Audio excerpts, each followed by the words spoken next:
Sejam bem-vindas e bem-vindos às entrevistas na íntegra do podcast 20%, uma série sobre a participação das mulheres no IPEA, produzido pela AFIPEA por Direitos, Democracia e Diversidade. Você pode escutar esta e outras entrevistas comandadas pelo comunicólogo Igor Rodrigues em nosso canal do YouTube ou em outras plataformas de áudio. A convidada dessa entrevista é a servidora aposentada Maria Pedrinha, que atuou como técnico de desenvolvimento e administração no órgão. Começando mais uma entrevista do nosso podcast 20%, podcast que dá voz às trajetórias de trabalho das mulheres do IPEA. Hoje nós temos Maria Pedrinha, técnica de desenvolvimento e administração no IPEA. Maria, a AFIPEA agradece por você ter topado participar do nosso projeto e dar voz à sua trajetória de trabalho. Para começar a nossa conversa, eu gostaria que você falasse um pouco do seu início, da sua trajetória e como foi para você ingressar no IPEA como mulher e como foi a sua recepção de início no Instituto. A minha história no IPEA é uma história muito linda, viu? Eu tenho muito orgulho de contar. E gostaria mesmo que bom que você me permite que comece lá desde o iniciozinho, né? Porque eu tinha 4 meses de casada, trabalhava no escritório de contabilidade, era estudante, né? Tinha concluído o 2º grau, estava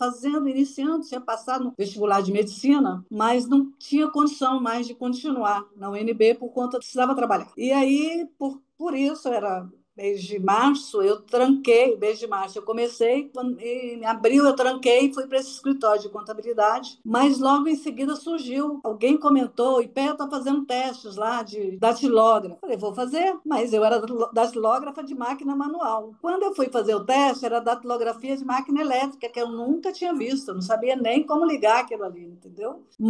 E era uma área, era uma sala, isso é história para o IPEA, era uma sala de mecanografia, porque o orçamento da União era digitado naquela sala de mecanografia do IPEA. Isso é uma coisa que é história mesmo, entendeu? E eram datilógrafas incríveis, que elas emendavam uma tabela na outra, e aquilo era imenso, sabe? As folhas iam sendo emendadas no Durex. E eu fiquei muito encantada, nunca tinha visto algo tão similar, assim, aquela velocidade, sabe, uma rapidez enorme. E é lógico que eu não tinha aquela rapidez, eu nem conhecia a máquina. Então, eu fiquei 2 dias treinando e fiz a prova. E das 3 pessoas que fizemos a prova no mesmo dia, na mesma hora, eu não tive a mesma velocidade que elas, mas fui contratada também. As 3 foram contratadas, né? E aí depois eu perguntei por que eu fui contratada. Disse, não, você foi contratada porque, apesar de ter levado mais tempo para digitar o texto, que era um texto para ser digitado em 10 minutos, você levou mais tempo, mas não teve um erro. Então, às vezes, você tem velocidade, mas não tem nesses caprichos de não ter erro. Então, você fez certinho e foi contratada. Mas eu fui contratada e me senti muito humilhada, porque ninguém me colocou numa máquina. Eu fiquei com Dirlando Souza Pedra, que foi um grande chefe que eu tive na época, como eu ajudava na correção. Um lia e o outro grifava os erros, né? Para depois aquilo era apagado com uma tintazinha branca, que era um corretivo, e voltava para a máquina para as meninas consertarem. Então eu fiquei ali 1 mês, 2 meses ajudando na correção. Foi um grande aprendizado para mim. O que acontecia quando as meninas iam para o almoço, eu me sentava na máquina para treinar, porque eu achava que era uma humilhação eu não poder me sentar na máquina e fazer a prova. Então, ainda éramos terceirizados nessa época.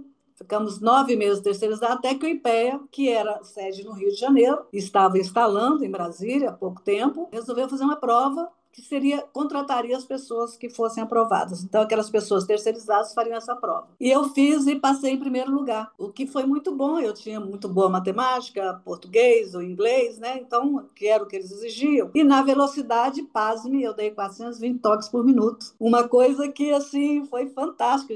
Nesses 9 meses, eu superei qualquer expectativa, né? E com isso, ao invés de ser contratada como mecanógrafa ou datilógrafa na época, eu fui contratada como secretária. E fui trabalhar na Secretaria de Recursos Humanos, que na época era recrutamento e seleção de pessoal. Ali fazia os testes, aplicava os testes junto com o chefe, que era o Sérgio Costa e Silva. E em pouco tempo eu já era substituta dele. Em menos de 1 ano já era substituta dele. Então, o que foi muito bom. E logo em seguida o diretor de administração precisou de uma secretária. E aí me requisitou. Então, eu fui para uma outra gratificação. Nessas alturas, eu já não estava mais fazendo a medicina, que já tinha trancado, e já tinha decidido que eu não voltaria mais, porque o meu salário no IPEA era 3 vezes mais do que eu ganhava no escritório de contabilidade. Então, eu já fazia psicologia. Estudei, e fui tendo filho, trabalhava de dia, estudava de noite. Agora, eu sempre fui uma funcionária que sempre queria dar mais do que me pediam. Então, por exemplo, o horário era 18, dificilmente eu saía às 18 horas. Eu saía mais tarde, na hora do almoço eu não, eu queria dar mais, eu queria aprender mais, sabe? Mais do que eu tinha que fazer. E quando eu terminei o curso de psicologia, eu me ofereci, né, para me candidatar para ser técnica, e naquela época eu tinha que fazer provas, mas o meu chefe, que era o Antônio Atrasas, o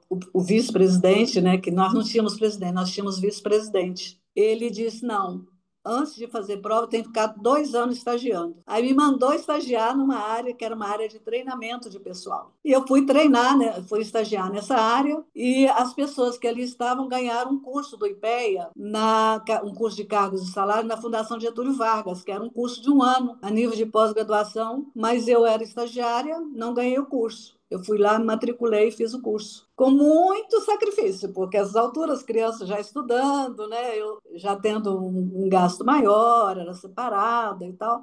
Mas fiz o curso de graduação, né? Que hoje nem sei se existe mais esse curso, era graduação em cargos e salário na Fundação Getúlio Vargas. Então, tanto quanto os outros, eu também fiz o curso. E aí acabei sendo admitida como técnica de desenvolvimento e administração, antes de terminar os 2 anos. Eles viram meu esforço e tal, e foi muito bom, eu aprendi muito, muito, muito. Aí fui logo para chefe de uma área lá, que acho que era recrutamento e seleção, não me lembro qual foi a área. Primeiro acho que foi recrutamento e seleção. Aí me chamaram para a Secretaria Especial de Ação Comunitária do Governo Federal. Na presidência, na época, me chamaram, eu fui ser subchefe de projetos de ações comunitárias. E aí eu viajava no país inteiro para fazer esses projetos de ação comunitária. E foi um aprendizado enorme, porque eu viajava em jatinhos, em teco-teco, em helicóptero, todas as zonas de fronteira do país. Então, Rondônia, assim, os lugares que eram bem inóspitos na ocasião, entendeu? Às vezes não tinha nem lugar para dormir, a gente dormia nas escolas. E foi um aprendizado assim fantástico, porque eu aprendi a falar em público. Eu tinha que falar em público para as comunidades, entendeu? Aí subia, eu sempre chegava, tinha um palco, eu tinha que subir, falava.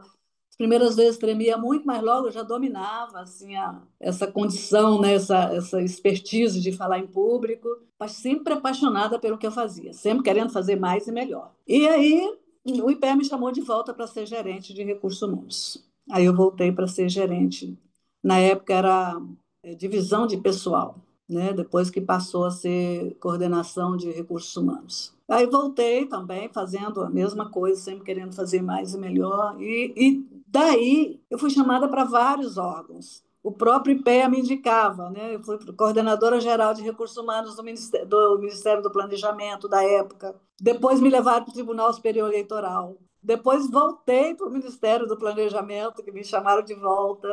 Voltei para o IPEA já como assistente do diretor, porque eu já estava quase prestes a me aposentar, mas tive uma carreira belíssima no IPEA, belíssima. Eu era muito reconhecida, eu tinha muito boas amizades no IPEA, fazia com facilidade, então os técnicos de planejamento e pesquisa, os demais técnicos, sempre que, como eu era psicóloga, eu tive muita facilidade de falar com as pessoas, de ouvir muito, né? Então eu recebia muito na minha sala para falar dos problemas internos, das questões entre funcionários ou próprias de si mesmo, às vezes, e tinha muito boa relação. Eu não tenho nenhum problema. Quando foram a Lei 8.112, foram escrever a Lei 8.112, eu participei, me chamaram, eu participei de todas as reuniões, eu palpitei tanto quanto foi possível. E quando o IPEA teve que incorporar, mudar, né? Porque aí nós íamos passar de CLT para 8.112. Então, eu que estava nessa transição, foi muito bom poder dominar, né, ter participado e poder dominar e esclarecer as pessoas que tinham muitas dúvidas, tinham muitos medos, né? Então a gente pôde esclarecer as pessoas. Eu ia ao Rio, fazia palestra, eu estava até de férias uma vez, quando o Lício, que era o presidente, me pediu para voltar de férias e ir ao Rio para fazer uma palestra para esclarecer as pessoas que estavam muito em dúvida. E aí eu fui com o maior prazer, com a maior alegria, contando quais eram os ganhos, quais eram eventuais perdas, mas que nós não tínhamos saído, que era o caminho, né? Então, assim, foi uma trajetória linda, eu sempre fui muito ouvida, sempre me respeitaram muito, graças a Deus. Então, como mulher, eu tenho muito orgulho de te dizer que eu nunca fui discriminada. Se fui, eu não percebi, porque eu encarava as coisas com tanta facilidade, com tanto diálogo, e eventualmente até pode ter acontecido até de uma outra colega achar que até merecia estar no meu lugar ou qualquer coisa assim. Isso eventualmente acontece mesmo, né?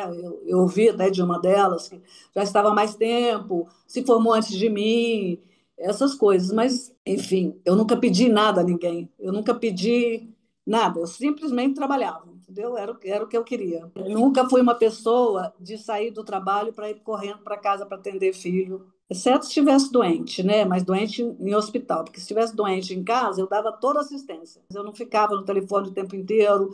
A prioridade minha no trabalho era o trabalho. A prioridade minha na minha casa era a minha casa. Na minha casa e os meus filhos. Então, eu sempre separei muito. Existe uma linha muito tênue entre a sua vida pessoal e a sua vida profissional. Mas eu separava muito isso. A sua trajetória profissional foi muito intensa e você pegou vários IPEAs, você pegou a estrutura de vários IPEAs diferentes do seu início. Nos nossos segmentos aqui, eu nem fui te interrompendo porque você já foi falando um pouco do que eu Pois ia te é, perguntar. desculpa.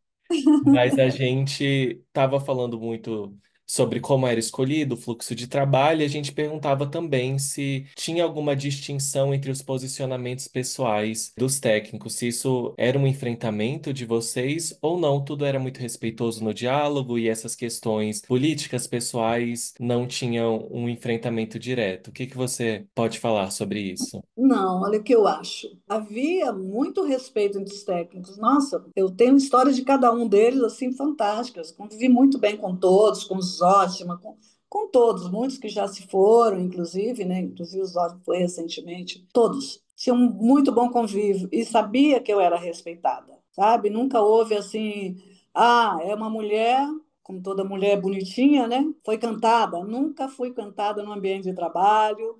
Nunca me trataram com desrespeito, muito pelo contrário. Eles sempre assim me trataram, me elogiavam o meu trabalho, sabe? Queriam aprender e eu era assim uma pessoa, não era melhor do que ninguém, de jeito nenhum, mas era bastante dedicada, viu? Bastante dedicada. E eu acho assim que o que eu obtive de retorno foi fantástico, mas de retorno muito mais no nível de amizade, sabe? Assim, em vários lugares, o fato de ser chamado, o fato de poder levar o nome do IPEA, poder falar lá fora, por exemplo, quando a gente implantou aí a política de remuneração por avaliação de desempenho, eu fui no Banco Central falar, porque eles reconheciam o trabalho que era feito no IPEA. O trabalho que foi feito com a carreira de gestores, se você perguntar a qualquer um deles da época, eles vão se lembrar de mim, porque eu fiz o manual deles. Claro que eu fiz com a equipe, né? Mas assim, a iniciativa foi minha, de coordenar e tal. E eles tinham muito. Ia fazer palestra para eles, então. E quando eu falava, eu já começava falando que eu era do IPEA, que o IPEA era uma casa de alto nível. Eu sempre tive muito orgulho de falar que era do IPEA e que o IPEA, eu brigava pelo IPEA. Brigava, quando dizia, não, vamos extinguir IPE. Extinguir por quê? É uma instituição que só produz resultados fantásticos, ela alinha a competência, as necessidades do país, e eu sempre tinha um carinho enorme para falar do IPE, sabe? Já assim, o pessoal ainda fala, não pode falar do IPE, que a Pedrinha vem logo brigar. Eu brigava mesmo, entendeu? Porque eu reconhecia, desde o início, eu vi pelo que aquela casa passou. Nós não tínhamos computadores, nós não tínhamos isso, né? E foi implantando, foi crescendo, foi desenvolvendo, e grandes técnicos, pessoas incríveis, muito bons diretores, uma relação fantástica com a área jurídica, que era Eduardo Saf Carneiro, na época, Maria Lúcia, Eliseu, nossa, era tanta gente querida. Lembrei do meu primeiro diretor, que eu estava me esquecendo, que é o Natércio. Nossa, como esquecer do Natércio? Na Tércio foi incrível. Eu citaria aqui por hora alguns nomes que realmente fizeram do IPEA o que o IPEA é hoje, porque sustentaram numa fase muito difícil.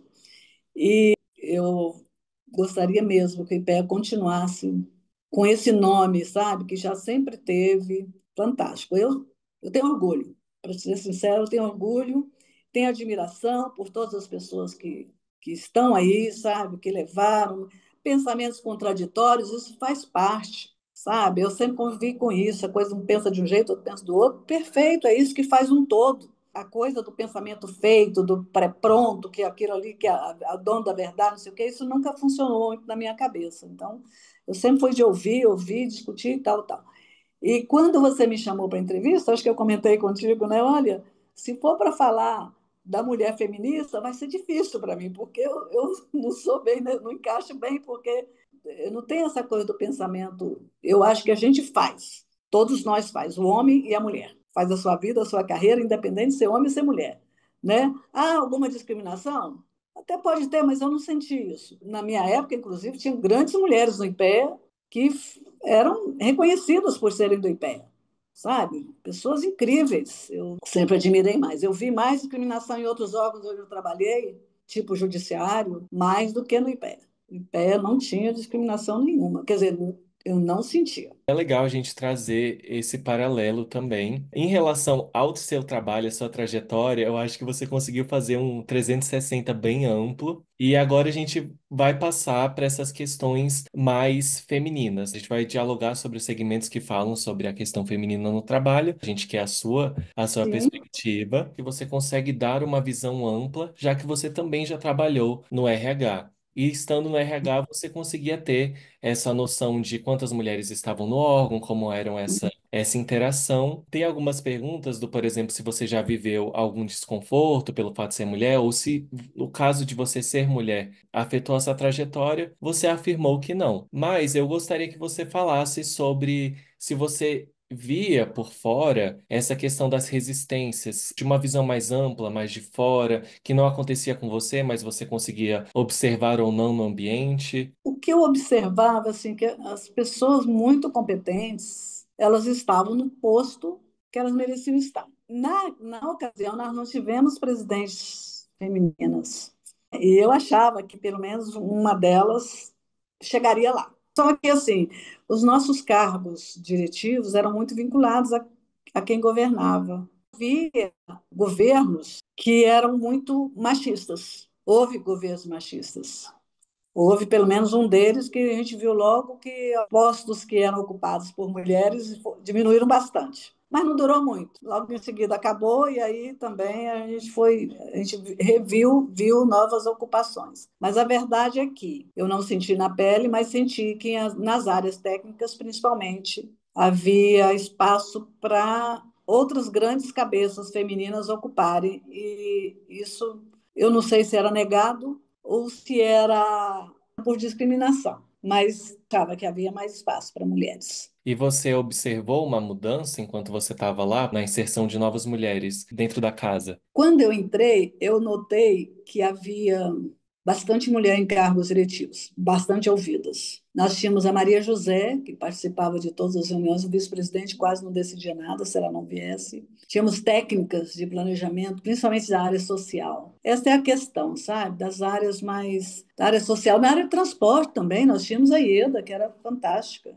sabe? Que era coordenadora também. Nós tivemos quando eu cheguei, eu vi, mas na época eu não tinha essa noção de que mulher não podia isso, não podia aquilo. Porque parecia tudo normal, assim. Era mestrado, doutorado, doutoras, né, sabe? Então elas eram bem, estudavam, né, e eram bem reconhecidas por isso, né, inclusive nos postos. Muitas, tinha muitas. Depois eu senti à medida que passou aquela primeira fase, eu entrei em 74, dia 1º de fevereiro de 75, eu passei a ser do quadro do IPEA, e eu senti isso mais ou menos até 87, por aí, eu senti que não havia tanta discriminação. Depois eu comecei a ver que as coisas estavam mudando, sabe? Que havia mais homens do que mulheres. Eu achava até que a culpa era nossa, que a gente não sabia, não estava sabendo separar as coisas, né? Eu falei, será que somos nós? Tinham pessoas que vinham reclamar comigo no sentido, poxa, não estou tendo tempo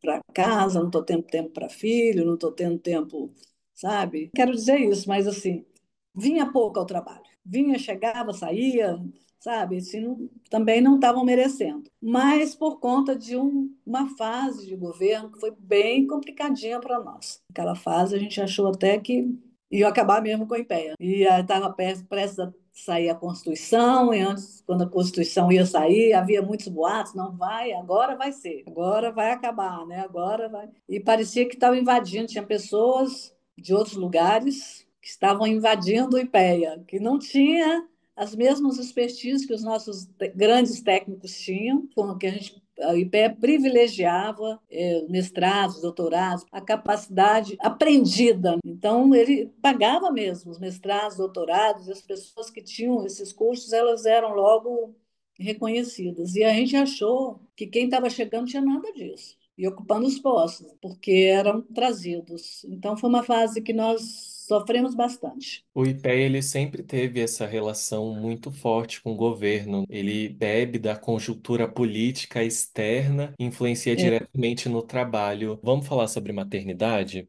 vamos. Você teve os seus filhos enquanto você estava trabalhando no IPEA. Então, eu Uhum. gostaria que você falasse sobre a decisão de ser mãe e como impactou na sua carreira o fato de você ser mãe e ter esse ofício no trabalho e em casa. Olha, ser mãe era uma coisa que eu queria muito. Quando veio o primeiro filho, eu trabalhava tanto que a bolsa estourou no trabalho. E aí eu fui, naquela época, foi tão engraçado, fui de ônibus para o Santa Lúcia, Hospital Santa Lúcia. Era o convênio que o IPE tinha, com o Hospital Santa Lúcia. E fui ter meu filho lá.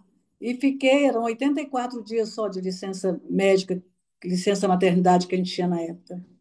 Eu fiquei os 84 dias e voltei com todo o gás. E amamentando, nós tínhamos ônibus que nos levava em casa. Eu morava em Sobradinho, então o ônibus pegava, levava em casa. E quando eu chegava, ainda amamentava, tirava leitinho, dava.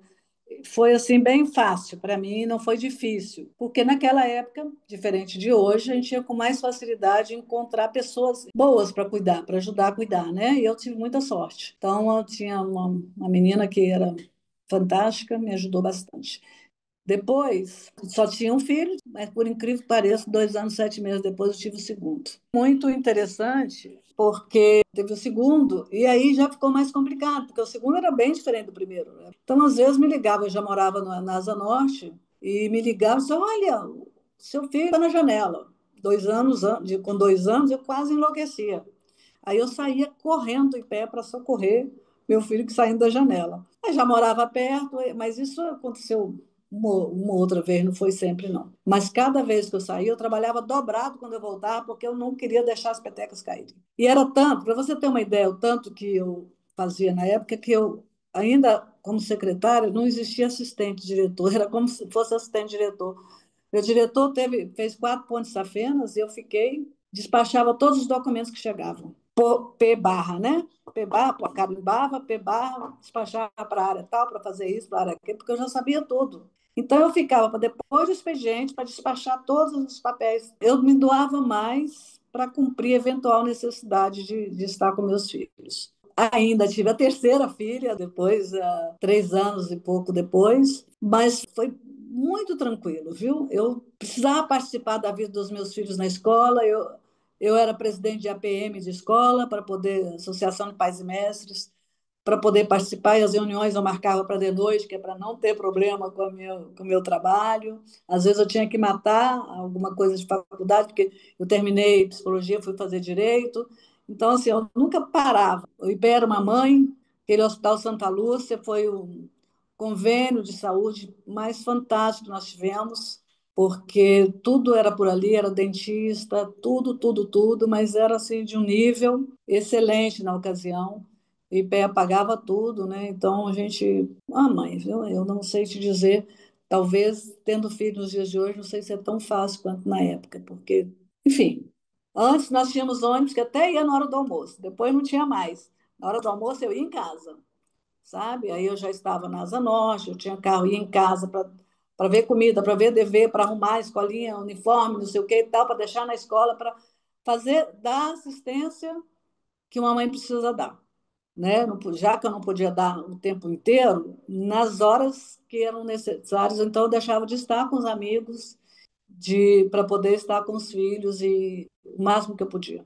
Então, em relação aos apoios institucionais, o IPEA abraçou isso. Você não teve problema para tirar suas licenças e na sua volta, após licença, também foi um momento tranquilo na sua trajetória de trabalho. Sim, muito tranquilo, graças a Deus. Ótimo. E agora a gente vai falar novamente sobre o IPEA e eu queria que você primeiro trouxesse um momento da sua trajetória de trabalho que te marcou e eu queria que você falasse o porquê te marcou, que você escolhesse algum acontecimento e você discorresse sobre, que fica na sua lembrança sempre, que te orgulha, que te dá alguma emoção. Olha, tanta coisa que eu poderia falar, sabia? Mas uma das coisas que muito me orgulhou foi participar da 8.112. E não só participar, mas ser reconhecida. Agora eu fui a Brasília e aí marcaram um almoço de todos os RHs da Esplanada dos Ministérios. E quem coordenou a 8.112, os trabalhos, foi o Wilson Calvo. E ele estava na reunião e nós conversamos um pouco sobre isso. Então é com muito orgulho saber que eu participei e que foi reconhecida, sabe? Não foi só uma participação qualquer, foi uma pessoa do IPEA que foi lá e realmente participou. Maravilha. E em relação à sua visão atual, queria que você fizesse um paralelo entre as mudanças estruturais e como você enxergava o IPEA quando você chegou e como você enxerga ele hoje em dia. Com relação às mudanças estruturais do IPEA nos últimos 30 anos, a gente percebe uma identidade social mais inclusiva, com maior valorização remuneratória do capital humano e também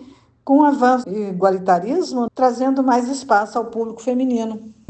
Muito embora eu nunca tenha me sentido discriminada por ser mulher, havia muitas controvérsias em relação a isso. Parece que esse processo está em superação, com mais espaço para a mulher, sim, é o que eu percebo. Mensagem final às futuras mulheres que desejam ingressar no IPEA. O que eu diria para as mulheres profissionais do IPEA, hoje eu diria o seguinte: se você pretende ir mais longe e se destacar nesse universo profissional, é importantíssimo que participem de programas de desenvolvimento e acompanhamento de carreira. A gente não pode ficar à mercê do nosso desenvolvimento e deixar que as coisas venham para nós porque simplesmente somos mulheres. Nós precisamos nos colocar a nossa competência, saber se manifestar na hora certa e assumir nosso empoderamento, mas de forma entendendo que a competição é pelo saber, não é pelo fato de ser homem ou mulher. Saber, você precisa conhecer, você precisa ter sabedoria suficiente para ocupar o seu espaço. Isso que eu sempre pensei em relação à mulher e continuo pensando hoje. A AFPEA agradece a participação da servidora aposentada Maria Pedrinha no projeto Podcast 20% e reforça o seu apoio e admiração pelas narrativas femininas no órgão. Agradecemos aos ouvintes e pedimos para que siga a AFPEA em nossas redes sociais para acompanhar esse e outros projetos. Até o próximo episódio.